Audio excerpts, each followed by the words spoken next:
All right, welcome back to the Teach Be Strength podcast. My name is John Evans. I am the head performance coach here, and I coach athletes to jump higher, and I am arguably the best in the world at it. I'm very good at it. One of those athletes is Isaiah Rivera. He has a 50.5-inch vertical. And in today's episode, we're going to be talking about body fat percentage because there's been a lot of slander, libel on the interwebs about us. And I want to just squash that because it's annoying. So before we do that, if you're interested in signing up for coaching, go to teachbestrength.com. We rate your program based on a bucket system. There are 280 different puzzle pieces that we can put into place. And if one of those 280 doesn't work, we'll make a new one, which we can do that. So consider signing up. It is for a 6-month package. You can get 6 months free, which is a pretty good deal. So click the link in the description or the pinned comment and check that out. But let's get into this. So backstory, I posted, multiple backstories. One is I posted Donovan doing sprints, and I put the caption as 315 power clean, 315 bench, 210 pounds, 9% body fat, runs a 4.4. Now, let's go through those claims. One, the weight room, you can't dispute. He's actually done those weights, so those are undisputed. The sprint times, we haven't officially gotten yet, so anyone saying he's not going to run a 4.4, he's just going to go out and run a 4.4. I think he's very capable of doing that. I've worked with world-class track and field athletes, and Donovan is a great accelerator. I have no doubt he will do that, which is why I posted it. In regards to the body fat percentage, there's a lot of people that see myself, Isaiah, Donovan, Josh, and we'll say, yeah, we're under 10%. You want to be under 10%. And then in the comment section, we'll get all these like bodybuilders or powerlifters that are like, that's cap. There's no way he's 9%. There's no way he's 10%. And I'm like, okay, so my lens. Your PP will literally not work and you won't have energy to exist. Yeah, which is not true. Generally speaking, like that would be if your total body fat percentage was like 3%. You just have poverty genetics, bro. Yeah, you guys have poverty genetics. That's all. No. Shout out. So the biggest rebuttal I use is I have DEXA scans. And everyone's like, well, there's 5% error. And I'm like, yeah, if you don't calibrate it correctly, then yes, there's 5%, but you're supposed to calibrate it. What's funny is with 5% error, I still would be under 10. Yeah. Okay. And then there's underwater weighing, which my brother has done. And he was under, I think he was 7% or something like that. And I'm a little bit heavier than him. And then I've also done bod pod at Duke, and I was 8.5% at the time. And I was about as lean as I am now. And then I've also done skin folds, which I've also tested under 10%. And I've done the correct protocol for BIA and also tested under 10%. And if you mess that one up, like based on the protocol, like there's like a pre-test protocol, if you don't do it correct, you'll have insane error. I'm talking like 8% plus. So you have to do the protocol correctly. I think it's like a fast the night before. Can't drink liquids the day of, and then you do it or something like that. Something along those lines. I can't remember exactly what it is. You can look it up. But that's oftentimes my rebuttal. And the video that people commonly reference, I think, is a Jeff Nippard video or Israel video. Is that right? Is that what people are referencing? Nah, I don't think so. I think it has to be something else. The Jeff Nippard video just dropped. No, I think he posted one a while ago. Really? Like a couple months ago about DEXA. The reason I say that is I've been saying get under 10% pretty consistently for like 2 years now, and it's always an army of people saying that I'm not under 10% body fat and that it's unhealthy to be under 10% body fat. So what tests have you done for your body fat percentage? I've done bod pod and skin fold. I thought you did underwater weighing, or CJ did. One of you guys did. I don't think so. I think CJ did, and he was also like under. Ridiculous. Yeah, I think he was like 7% or 5%. It was really low, like really, really low. My numbers for both were extremely low.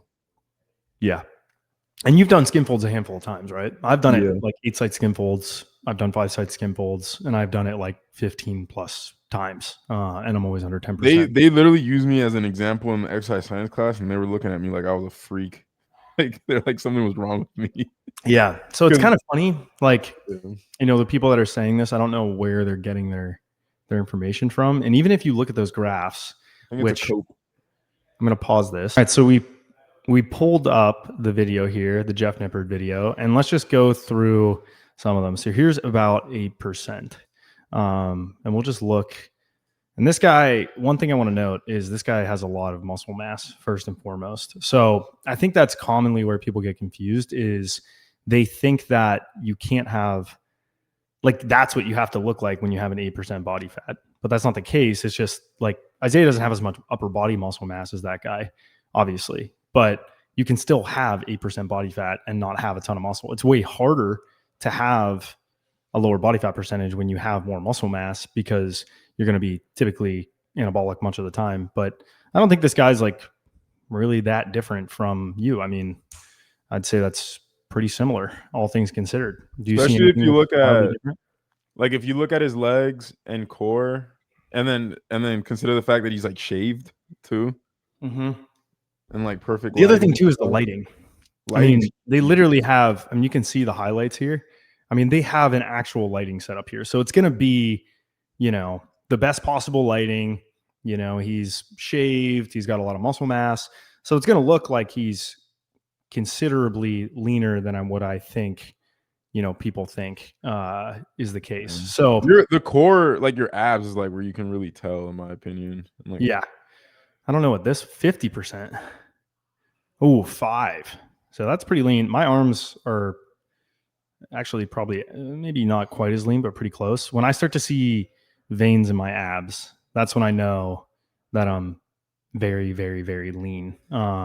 Like I think when I did my DEXA, you could start to see the veins in my abs and my stomach and stuff. And that's where I store most of my fat, and the DEXA verified that as well. So I think that it's very reasonable to get within like under 10%. Can you show 10 in there as well? Yeah. Let me pull it back up. As they wanted me to show 10% body fat, or this is 12. So let's just go to a picture of what he looks like here. So he looks pretty good, but the lighting's pretty good. Doesn't really have visible abs. I think it's probably where you can tell the most. Like literally everybody at the house is like under 12. Yeah. Looking at that. Sure. Yeah. Like this guy, I guess Jeff is probably like around 10%.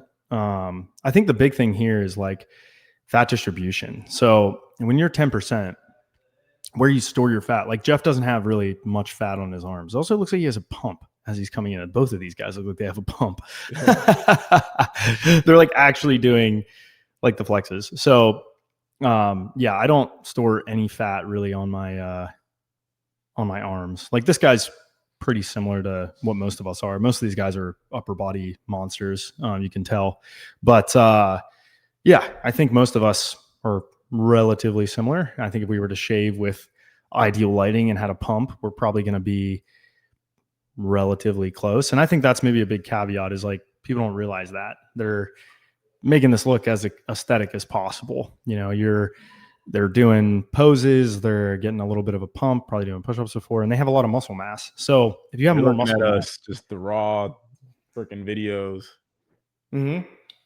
Come on. Yeah, guys, don't do that. Let's get a flex going. Yeah, let's get a flex going. I'm feeling kind of, he's got visible abs. Look at that. No, we need 4K. We need 4K, ideal lighting. We need to do 100,000 crunches. Look at that. Check this guy out. So Donovan is also very lean. I could pull him in here. It looks like he has something to say. But I just want to do flex for the people. Donovan, come here. Donovan. Give us an ab. We take your shirt off. We're talking about body fat percentage. People don't believe you're 10%. Oh, this lighting's terrible. This lighting's terrible, he says. I guess if it is. If it's terrible, I think you'll be okay. Yeah, that lighting's bad.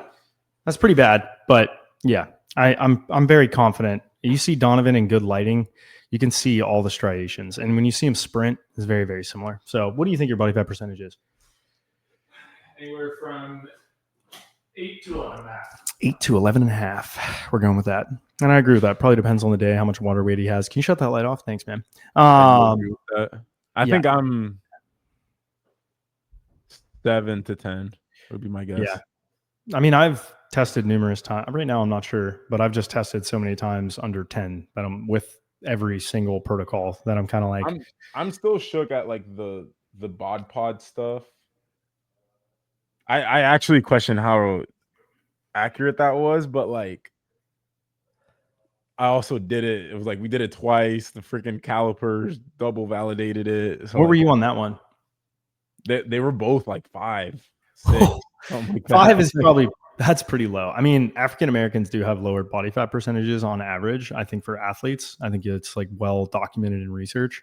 So it's very possible. Like your genetics are incredible, obviously. So like, yeah, I think for fat specifically, like I've always been yep. super. And the other thing too is like I've looked at my hormone profile and my T3, T4 thyroid hormone is like insanely high.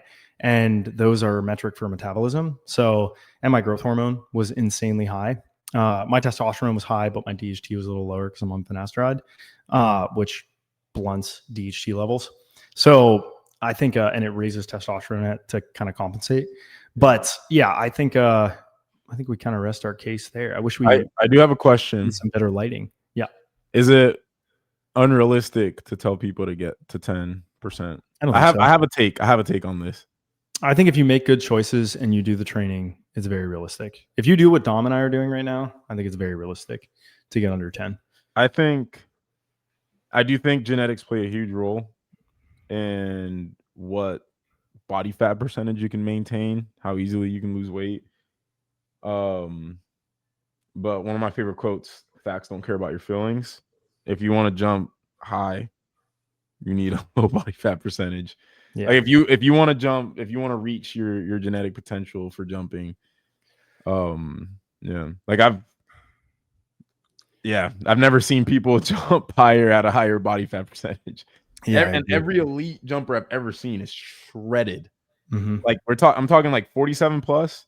Like I don't think I've ever seen a 47 plus invert above 10% body fat. Yeah, it doesn't happen. Which is maybe another, testament to how lean Donovan is. Like, you think he's doing this at 12%?